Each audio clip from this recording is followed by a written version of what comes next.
Hello friends, this is doctor Neelam Avtar Singh, homeopathy consultant. Tutorial 4 में हम कुछ रेयर एंड अनकॉमन मेडिसिन की स्टडी कर रहे हैं। कल हमने लैक डेल्फिनम की, जो डॉल्फिन के दूध से बनी मेडिसिन है। आज हम लैक इक्विनम करेंगे, जो हॉर्स के मिल्क से बनी ये मेडिसिन है। हॉर्स, जैसे कि आप सब जानते हैं कि डोमेस्टिकेटेड एनिमल है, बहुत पुराने अबाउट 6000 ईयर से मैन के साथ इसकी दोस्ती रही है। मैन ने इसका इस्तेमाल किया है डोमेस्टिकेशन के लिए, ट्रांसपोर्ट के लिए, एक जगह से दूसरी जगह पे चीज़ें ले जाने के लिए, वॉर में इसको इस्तेमाल किया है। बहुत जगह पे इसका हॉर्स का इस्तेमाल हुआ है। जब प्रूविंग हुई तो प्रूविंग में हॉर्स का अनहैप्पी कैरेक्टर सामने आया। यहाँ तक कि प्रूवर्स ने ये भी कह दिया कि हमारा दिल नहीं करता ये प्रूविंग कंटिन्यू करने में। इतनी ज़्यादा फ्रस्ट्रेशन, इतना ज़्यादा वो डिस्टर्ब हो गए, इतना अनहैप्पी हो गए। लेकिन फिर भी उन्होंने जब कंटिन्यू की तो जो कैरेक्टर सामने आए उनमें performance, frustration, duty, responsibility, organisation, poor performance, life is hardship. So ये बहुत सारे ऐसे थीम्स देखने को मिले। तो अगर हम इसके रीज़न की बात करें कि कहाँ से इसकी प्रॉब्लम स्टार्ट होती है, तो सबसे पहले इसकी प्रॉब्लम स्टार्ट हुई एम्बैरेसमेंट से। Elements from embarrassment, poor job performance of, जो इसकी परफॉर्मेंस है, जिसके लिए हॉर्स बना है परफॉर्मेंस के लिए, वो अच्छी नहीं हुई। There is poor performance. इस वजह से उसको एम्बेरस होना पड़ा, बहुत शर्मनाक होना पड़ा, बहुत शर्मिंदगी सहनी पड़ी, और यहीं से सारी उसकी प्रॉब्लम स्टार्ट होती है। ये लोग बहुत एम्बिशियस होते हैं, एम्बिशन इंक्रीज्ड, बहुत ज़्यादा कॉन्फिडेंट होते हैं, बहुत इंडस्ट्रियस होते हैं। लेकिन अगर डिल्यूजन्स की बात करें तो इनको लगता है कि ज़िंदगी एक हार्डशिप है, एक स्ट्रगल है, ऐसी स्ट्रगल जिसमें उसको परफॉर्मेंस देनी है। Delusion, life is hardship, everything is hard, सब कुछ मुश्किल है, एवरीथिंग विल फेल, सब कुछ फेल हो जाएगा। और जब ये परफॉर्मेंस देता है तब इसको क्या लगता है? He is hindered, he is insulted, delusions to be sinking, he is stopped, he is trapped.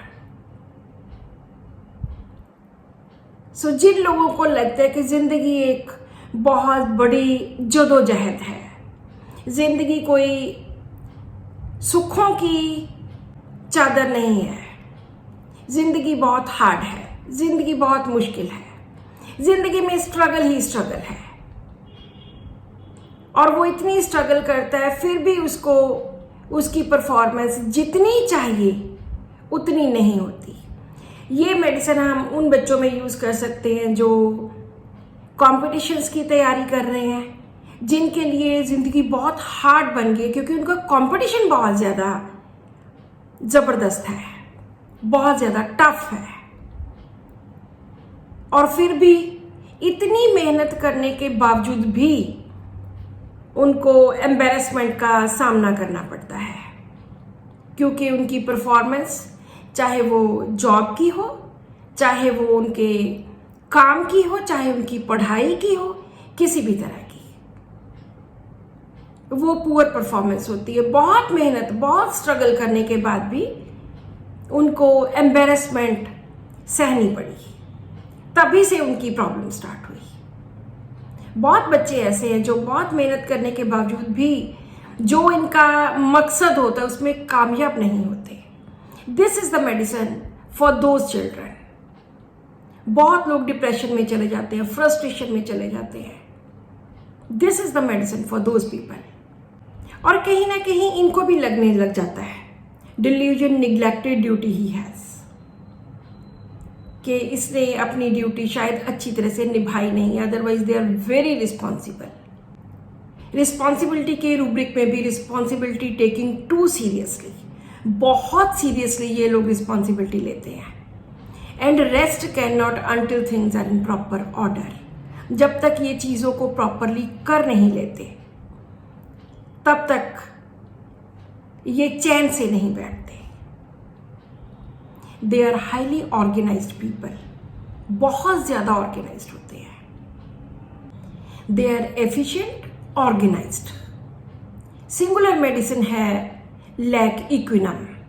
Bothered by clutter. Clutter होता है कि चीज़ें जब बिखरी पड़ी रहती हैं, कुछ इधर पड़ा है, कुछ उधर पड़ा है, खलारा पड़ा हुआ है, तो इससे ये बहुत तंग हो जाते हैं। इनसे ये चीज़ें इनको बहुत बॉदर करती हैं, जो कि छोटी सी चीज़ से बहुत डिस्टर्ब हो जाते हैं और तब तक चैन नहीं लेते जब तक इनको प्रॉपरली सेटल डाउन ना कर लिया जाए। इसके साथ एक और रूब्रिक है रेस्टलेसनेस, एंग्शियस, डिसऑर्गेनाइजेशन, एग्रीवेट। जब सारा कुछ ऑर्गेनाइज्ड नहीं होता तो ये एंग्शियस होते हैं, तो ये रेस्टलेस होते हैं। इन लोगों को टेंशन, एंग्जाइटी किस चीज़ की होती है? Anxiety about family, anxiety about health, family की चिंता, सेहत की चिंता। क्योंकि ये परफॉर्मर है तो anxiety expected of him when anything is. जब कोई चीज इससे एक्सपेक्ट की जाती है कि तुमने ये परफॉर्मेंस देनी है, when expected of him anything, तब ये लोग डिस्टर्ब हो जाते हैं, तब इनको टेंशन होती है, तब ये स्ट्रेस में आ जाते हैं। अदरवाइज ये लोग अपनी फैमिली को, अपनी डॉटर को बहुत ज़्यादा प्यार करते हैं। दे love profoundly their beautiful daughter, but they cannot express their love. Love children for, daughter for, limited in expression of it, but प्यार तो करते हैं लेकिन उसको एक्सप्रेस नहीं कर पाते। जब इनकी ज़िंदगी स्ट्रगल है, जब इनकी ज़िंदगी हार्डशिप है, बहुत मुश्किलें हैं, फ्रस्ट्रेशन है, then they want to escape. इनका दिल करता है कि बस अब यहाँ से चले जाएं, निकल जाएं, अब मैं इस सिचुएशन से निकलना चाहता हूँ। Escape attempts to family and children, attempts to escape from family and children. एक तरफ बहुत ज़्यादा चिंता और दूसरी तरफ इनका दिल करता है कि फैमिली को, घर को, बच्चों को, सबको छोड़ के चले जाएं और जाने की कोशिश करते हैं, क्योंकि इनकी परफॉर्मेंस ही इनके लिए सब कुछ है। और अगर परफॉर्मेंस अच्छी नहीं होती तो उससे ये डिस्पेयर में जाते हैं, डिसकंटेंटेड होते हैं and estranged from their family. Family के साथ जो इतना प्यार था वो सब खत्म हो जाता है। अगर हम इनके डर की बात करें, फियर्स, कैसे कैसे फियर्स होते हैं? fear of cancer, fear of impending disease, fear of Alzheimer. इनको लगता है कि इनको अल्जाइमर हो जाएगा, जिस वजह से इनकी मेमोरी चली जाएगी, इनको कुछ याद नहीं रहेगा। Fear driving a car, driving a car in the snow. Fear happens something will, something horrible. Fear insanity, इस तरह के इनमें डर होते हैं। जैसे हमने बच्चों की बात की कि ये बच्चे परफॉर्मर होते हैं, लेकिन अच्छी तरह से परफॉर्म नहीं कर पाते, तो उस वजह से इनको एम्बेरसमेंट होती है। तो इसके साथ एक रिलेटेड और रूब्रिक है, confusion of mind, unfocused, fuzzy. Unfocused, confusion of, total confusion होती है इनके दिमाग में, क्या करना है क्या नहीं करना, and they are unfocused, they are not focused. जो फोकस्ड होते हैं बहुत सारे वो लोग सक्सेसफुल होते हैं, लेकिन this patient has confusion and they are unfocused, they are fuzzy. Fuzzy होता है जिसमें कुछ भी स्पष्ट नहीं होता, कुछ भी क्लियर नहीं होता प्रॉपर। सो इतनी कंफ्यूजन होती है ब्रेन में कि इनको लगता है कि nothing is clear. And memory forgetfulness इतनी ज्यादा होती है कि सामान लेने गए बाजार से और भूल गए क्या लेके आना है। Forgetfulness, purchases, goes off and leaves the, जाता है बाजार में कुछ लेने के लिए तो वहां पर ही छूट जाता है। इनमें मिस्टेक्स इन कैलकुलेटिंग भी होता है, mistakes in adding, they delete computer programs.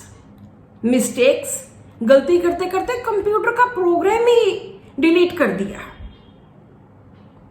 लिखने में गलतियां, कैलकुलेट करने में गलतियां। मिस्टेक्स मेकिंग इन राइटिंग, जैसे हमने कल वाली मेडिसिन में किया था लैक डेल्फिनम में, कि ये डॉल्फिन के मिल्क से बनी मेडिसिन है। इसमें पानी में एंजॉय करना, पानी की बहुत बड़ी बड़ी समुद्र की लहरों में तारियां लगाना, उसमें एंजॉय करना बहुत अच्छा लगता है, क्योंकि डॉल्फिन पानी में रहती है, पानी में मजे करती है।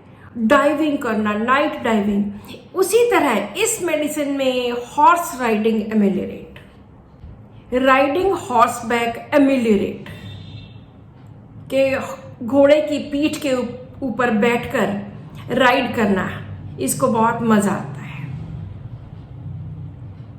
ट्रैवल डिजायर, ट्रैवल करने में बहुत मजा आता है, दिल करता है कि ट्रैवल करूं, घूमूं।